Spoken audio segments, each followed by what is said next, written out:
Thank you. Yep, I'm Lee Cooper. I am VP for product for actually BBC Studios, and I think that's an important difference. And I'm here to talk to you about how we transformed BBC.com, which is one of the world's largest websites.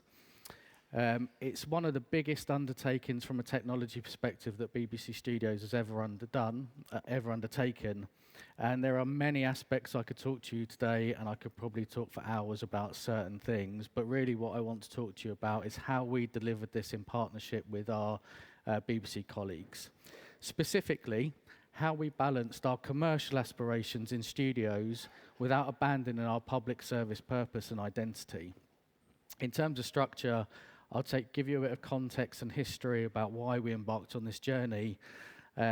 Also around some of the process things we put in place and how that then manifested itself in the product. And then I'll finish with some lessons learned before opening up to questions. So I suspect most of you know the BBC and its mission to inform, educate and entertain. If you don't know, it's the public service broadcaster within the UK. Many people I meet do not know what Studios is or aren't really familiar with what Studios is. It is essentially the commercial arm of the BBC. We operate at a global scale. We're not license fee funded in any way, shape or form. So whatever we do needs to stand on its own 2 feet.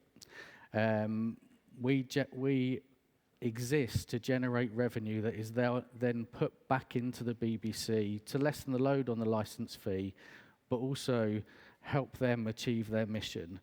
And we cover many, many aspects. So we make content, we sell content, we have digital products, we do many things, but for the purposes of this presentation, the most important thing to remember is that we're responsible for the commercialisation of BBC News outside the UK.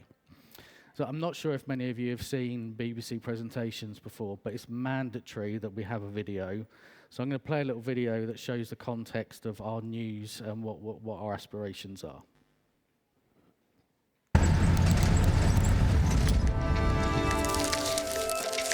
Mr. President, Clive Murray, pleasure to meet you. This border has become highly politicised. The war in this area is extremely active. The presence of international media is rare here. These were the voices he felt were unheard. There's a new king! Don't you feel an obligation, a duty? Humanity's approach is really not working. All they want is unity. Curiosity is one of the driving forces of mankind. A very emotional statement has just come through, in fact.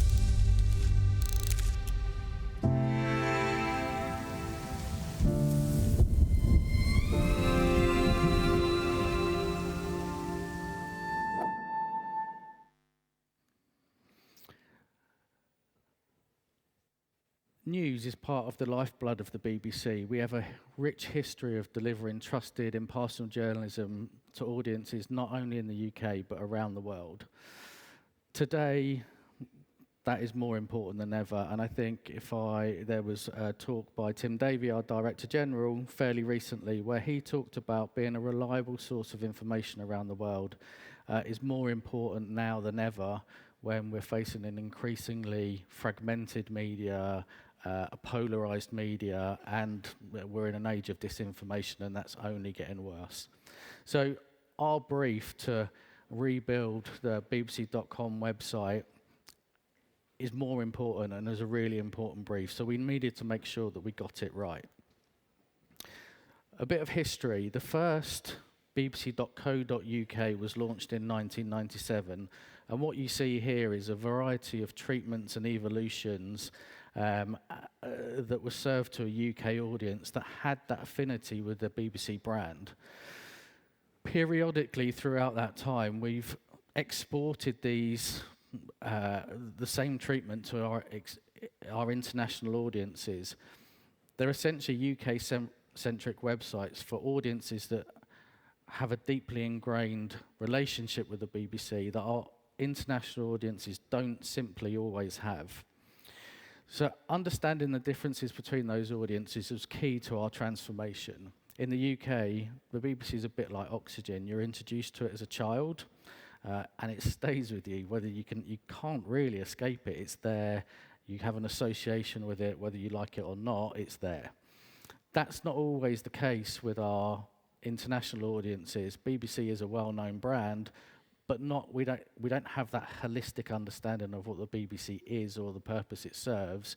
People know us for types of shows, or they know us for our presenters, or they know us for news. So we are more of a challenger brand in a lot of ways. When we took up this challenge in 2022, our international version needed a bit of a digital overhaul.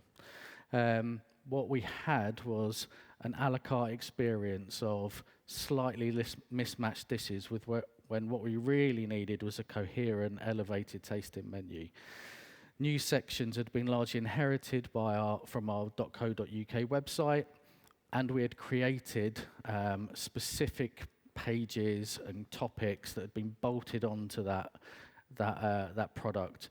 So it never felt like a coherent product experiences. We had a wide range of design templates and treatments, inconsistent branding, and a complex architecture. When we started this, I think we counted 9 CMSs that were involved in the content curation, management. So it was a bit of a Frankenstein of a product. And that fragmented product experience resulted in a confusing relationship with the brand and our customer base. So it was a bit of a time for a reset. We needed to be more intentional about our audience and its endeavours and how we served that mission and purpose to generate revenue. We needed to create a more coherent, consistent and sophisticated web experience for our users, and importantly, drive that commercialisation outside the UK. So we started with, I'm a product person, a lot of you are product people. We always go, what is the mission and what does that mean for us as product people? I'm not going to read the slide, but there's a few key phrases and elements in here that helped us shape how we delivered this and what some of our objectives were. Sustaining the BBC's mission was paramount, absolutely non-negotiable. It was essential for us to support that overall mission with whatever we did. Outside the UK, which is the last words on there, that's the important thing, and I'm sure you're getting the pattern of that already. We needed to give them what they wanted in a way that was more familiar with them and consider ourselves as a challenger brand. They don't have that affinity. They needed a more familiar experience and a more tailored experience to an international audience. All of this needed to be done with growing commercial opportunities. As I mentioned, we're not license fee funded, so everything we do needs to stand on its own 2 feet. And in this case, that means advertising and sponsorship. We needed to drive that revenue and make sure that it was supporting the product and the business. And striking the right balance between our public service ethos and commercial approach is where the challenge began. Now, as I said, I'm in the studios, but public service have a long history with news. The ethos is ad-free, universally accessible, serves everyone, everything. And it's driven by rigorous editorial standards, and naturally, they're a risk-adverse company. That's what's made them successful. That's what has made them the entity that they are today, and it runs deep within our news culture. My job and the job of my team, we had to bring our public service colleagues on the journey and help them understand why transformation and driving that commercial and getting that balance right between commercial and non-commercial was so important. So how do we do this? Firstly, we informed. Now, I'm sure it's a common story in any organisation. It is with every organisation I've ever been in, and I'm sure it's a familiar story for a lot of you. Just because an initiative is green lit does not mean that everyone magically knows about it. So our first exercise was basically disseminate that information throughout the organisation. Secondly, we needed to educate. What was the scope of what we were doing and why? This needed really careful messaging. So if you think that most of our pre-doing this piece of work, most of the ecosystem and the website was built by public service. I couldn't just rock up and go, your product doesn't suit our needs anymore, thank you very much. That would have landed and caused a tension from the outset. And to be honest, that's not what we wanted to do. We wanted to leverage what made sense and build what we needed to build to be commercially flexible. So our messaging had to be very careful. We needed to educate them on what we wanted to do and why. And we also needed to make sure that they understood the rationale and what had been greenlit and the scope of it. Entertain. Well, actually, I'd love to shoehorn entertain and make this a nice little bow around we followed the BBC's mission, but actually, I can't. Even I, after doing many roadshows, not even after 100 roadshows could I argue that it's entertaining. But roadshows is a really important thing. Our key thing that we did to gain that buy-in, get that message in, was we did hundreds and hundreds of roadshows. We went around the organisation, educating them on what had been approved, why it had been approved, and what this meant, and trying to create that shared problem and buy-in. So rather than entertain, we listened. Ultimately, for me, this listening was probably the most important step in this process. Yes, it's great to go and pitch to people and tell them what you're trying to do, but there are a lot of people in the BBC and in BBC Studios that have deep expertise, passion, knowledge, have been doing this for a long, long time. We need to make sure that we listen to their views. Listening to them also made us realise, is what we're saying landing in the right way? We could course correct, we could make sure that things are explained and debated a bit more. But ultimately, why we wanted to listen to them and present to them is to create this shared understanding and this shared problem, and therefore target a shared solution. Ultimately, we wanted to collaborate. Now, I'm sure you're staring at me going, that's fine. Common sense, we all do it, and it's pretty easy. But it wasn't simple. And why? Because that's my stakeholder map, and that is a massively, massively simplified version. For context, the green blobs are public service, and the white blobs are studios. What this doesn't show you is that there's multiple layers within each one of those labels. It really was far more complex than that. It also doesn't show any external parties. We worked with external parties to do this. We had existing vendors. I'm not joking when I said we did roadshows to everyone here. Maybe not the same roadshow to everyone and to the same degree, but we covered this entire stakeholder base multiple times, and we repeated and refreshed that regularly. So, just to reflect, we went through our process of informing, educating, listening, and collaborating. So what were some of the results? So let's start with architecture. Again, some of the things you'll see here are common sense, but there is an underlying complexity to this that I hope you get a sense for as we go through. Firstly, from a studio's perspective, we needed an independent commercial stack within reason. So, we needed to be in control of our own destiny. We needed to be able to serve our audiences in a way that was commercially viable, and our ad providers and those sorts of stakeholders.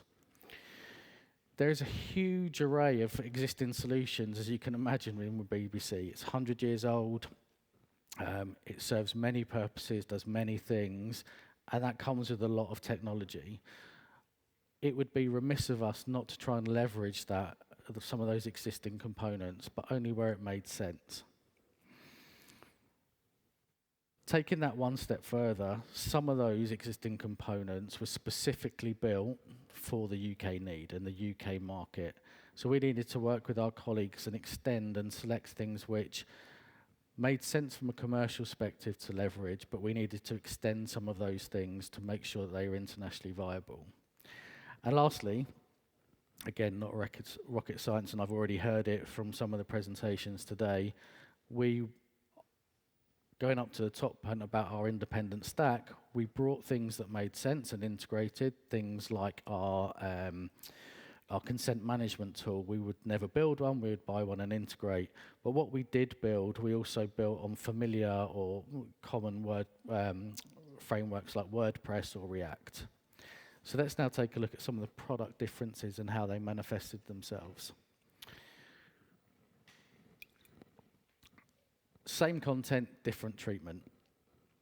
So one of the core principles that we put in place and was agreed from the outset is that the content coming out of the news environment and that UK news team cannot and should not be changed. We didn't want to do that. We never wanted to change it. That would just create so much duplication and a departure, and that's not our purpose, or that wasn't our objective. But what we did want to do is treat it differently and allow it to be tailored to an international audience. And I'll take you through a couple of relatively simple examples of this. So at the top here, you'll see the UK page, which might be familiar for those of the UK. And actually, you'll see the global page, which you can see here now if you log in. But this is the current product in both sites. So previously, globally, it would have looked very similar to the top example. But gone are the sort of colours and iconography of things like iPlayer and sounds, which just simply aren't available outside the UK, so they're not relevant. We've also pared back the branding. We haven't abandoned it completely. So if you see up there, news is still red, but there's a hint of red rather than a blast of red. And this is something that our marketing and brand teams worked tirelessly to make sure that we weren't abandoning the BBC brand. It still had familiarity, but worked for, felt less specific to the UK and had that, we could start to build the brand affinity outside of the UK with people who don't really know us, and that's particularly important for attracting new users. The other key difference here is the navigation. As I said, we removed the iconography, but we also removed things that aren't relevant and not available outside the UK, and we also changed that to make it more internationally leaning. So our biggest audience is in the US, so you'll see a lot of US things here. We didn't get this right first time. We did a ton of research, and this is one of the easiest things to agree up front.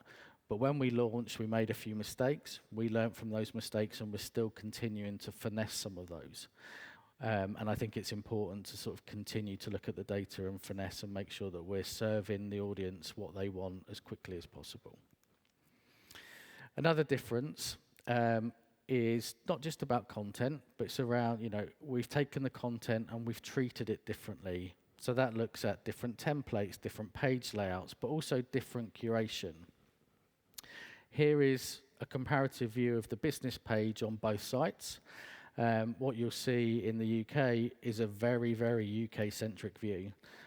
There's one international story, the purple one, but that becomes the lead story in the US and international market because simply things like meter and energy prices are not relevant to our international audiences. So all of the content is available on both sites. It's just presented in different ways and curated in different ways. If I really wanted to find out about meter when I was sitting in Australia, I still can go and do that. It's just not the primary navigation. The other important thing to mention here is advertising. So you'll see there's advertising. We always had advertising on the site, but because it was a replication largely of the UK site, those templates, because of the public service nature, were never designed to have ads in them. So it always felt a bit clunky.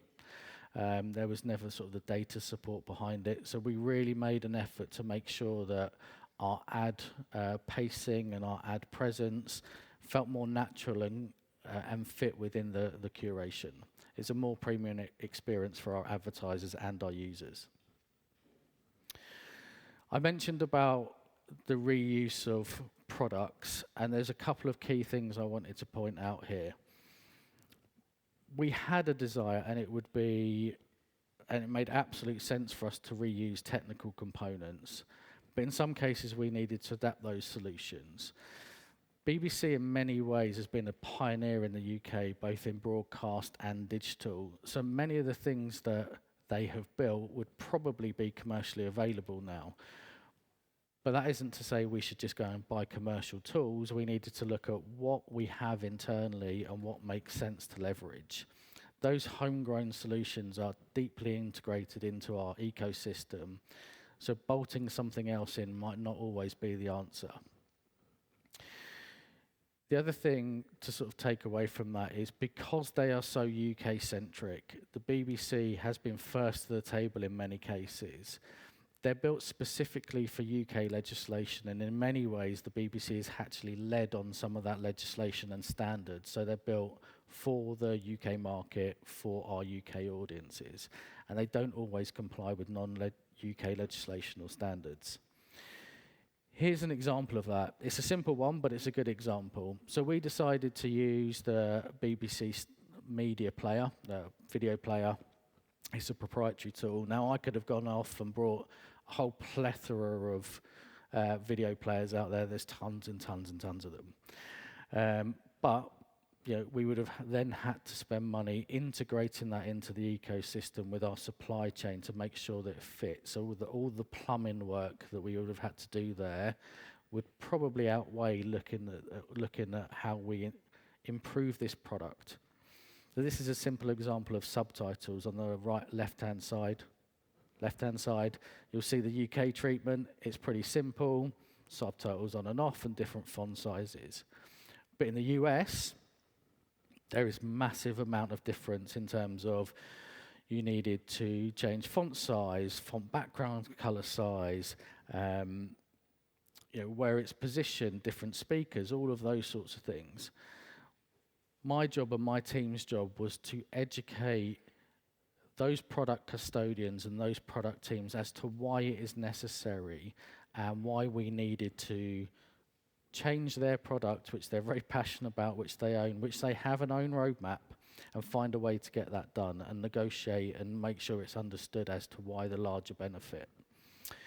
So that buy-in, if you go back, that buy-in around the whole initiative, we also had to take down a layer of here's a specific change, here's a specific need, here's a specific piece of legislation that we needed to now get buy-in to and prioritised.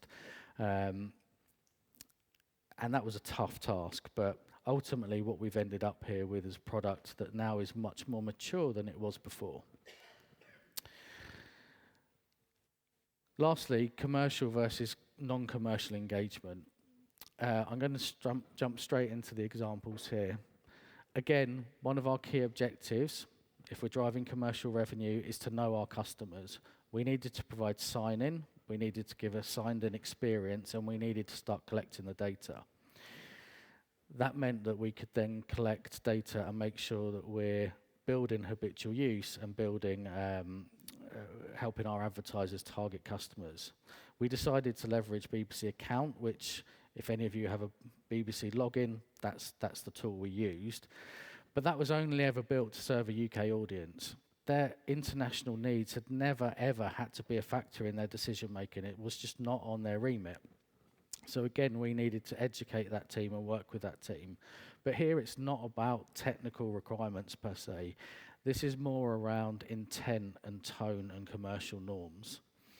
Some of the difference here is subtle but pretty important. And here's an example of the landing page in our global, again, US example, and the UK on the left. Yeah, obviously the colour's different, but things like the imagery being different is important. The stuff on the left-hand side is very specific to the UK. On the right, it's much more neutral and has a wider context, so it introduces the concept of the BBC as a wide organisation without looking at specific pieces of IP. The other thing is some of that IP on the left-hand side we don't own in the US, Australia, India. So it's misleading at best, and potentially advertising for some of our competitors, which is obviously something we didn't want to do. Yeah, sign-in prompts are dismissible in the UK. It's there. You can see it. It is there on the right-hand side, but you can't really see it. It's much harder to find. And that goes down to intent. The BBC in the UK do want people to sign in. It is one of their core KPIs, but it feels more optional. Whereas for us, we wanted to make it feel less optional to create that stickiness with the customer, so we made it harder for them to sort of opt out of that. Taking it, just quickly taking it through the flow, the sign-in flow, again, is similar but different. Yeah, in the UK flow, you explicitly have to ask age, you explicitly have to ask for location. Some of that is not industry standard, some of that is BBC standard, but in the US, age is implied, the content is, the geography and where you sit is collected in the background. And probably the key thing here, which is probably very hard to decipher from here, but the language is different, the tone is different. And we did a lot of research on that to make sure that that landed, and found that the US audience didn't understand, or the language didn't quite land in the UK flow. So I'm just going to quickly run through the results. We launched in March. It was a huge deal. And so far, we've seen 33% uplift in visitors year on year. That takes us to about 140 million. We've also seen an uplift of 83% of sign-in. So that is a great metric, and we're starting to gather that data. And then I thought long and hard about putting a negative number in a transformation journey that's supposed to be successful. But I wanted to make sure that I'm transparent. Yeah, habitual use is one of our key metrics, but it's a lagging metric. We wouldn't expect it to change now. We think of habitual use as users revisiting the site over a year. So we're not going to see the benefit of this until next April when we launch. And then, in any of these things, what is my key advice to you if you're embarking on this journey? Don't skip or underestimate the groundwork in any way, shape, or form. Be prepared to do it. Be prepared to do it again and again and again, and have patience. Because I think without doing that, and without us embarking on that path, I honestly do not think we would have launched this product in the timeline we did. Change is inevitable. Whatever you set out to do is based on assumptions at best. So that is going to pivot. Things will change. It might be small, it might be large, but be prepared for it. And if you can, bake in time to pivot up front.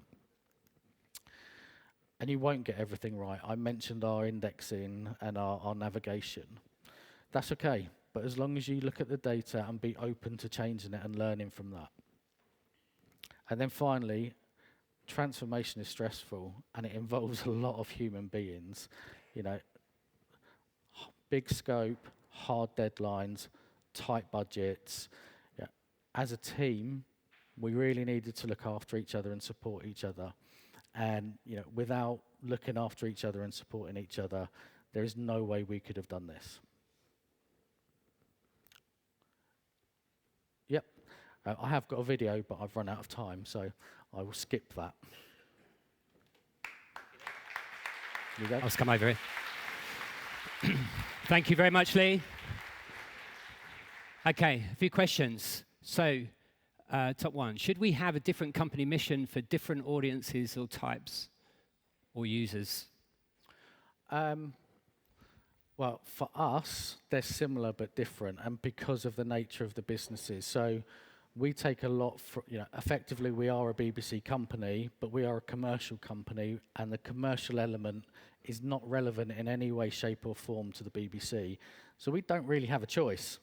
We have to think differently. If we were to try to adopt the BBC mission and some of the charter things that you have to do, it wouldn't be commercially viable. So we have to pick and choose what we do and take the core elements. We can't abandon the BBC and what it's trying to do, but leverage the bits that we can to drive commercial value for the BBC at the end of the day. So whether it's right or wrong to have difference, we don't have a choice because we need to operate and think differently. Great, thank you, Lee. Okay, you mentioned mistakes when you launched. Can you give us an example or two of those mistakes and how you learned from those? Yeah, so I think the indexing one was one of the most obvious ones. So whilst we're trying to attract an international audience, we pretty much forgot that there's a lot of expats there, and they're our key, loudest, most passionate users. So we went too far with non-UK content. So we made it quite difficult, if I'm honest, to find some of the local news in the UK, and got a lot of feedback, and you could see the traffic drop very significantly on that. So that's something we had built in the flexibility, and were able to adapt to that very quickly. But you know, we went too far in terms of international. That means no one is from the UK. It sounds like a sort of silly mistake, but we didn't, you know, that was part of our mission to attract new users, and we sort of went too far with our existing users. And I think some of the other ones, and we're still experimenting, is that ad pacing. You know, that's not an exact science for anyone, but are we delivering the right amount of ads, not just for our customers, but for our salespeople and for our partners? And if honestly, I think we'll continue to evolve on that. I think we probably went too light initially, and we've gone up a bit now, and we're looking at different ways to do that. Okay, and I think, so final question. How did you present your success metrics to the business? Did you focus on particular KPIs? And how frequently did you update them on the success? So I think we're in a bit of a weird place. So what we've done is deliver this huge thing, and our KPIs are now starting to come back, and now starting to be demonstrated. I think the hardest thing that we had was we had a set of KPIs for the old site and our old business, and now we're starting to see how we've affected those KPIs going forward. And I think there was the bit in the middle where we launched, where we were in a transition phase. That was the bit we really needed to communicate, because we expected a traffic drop at first.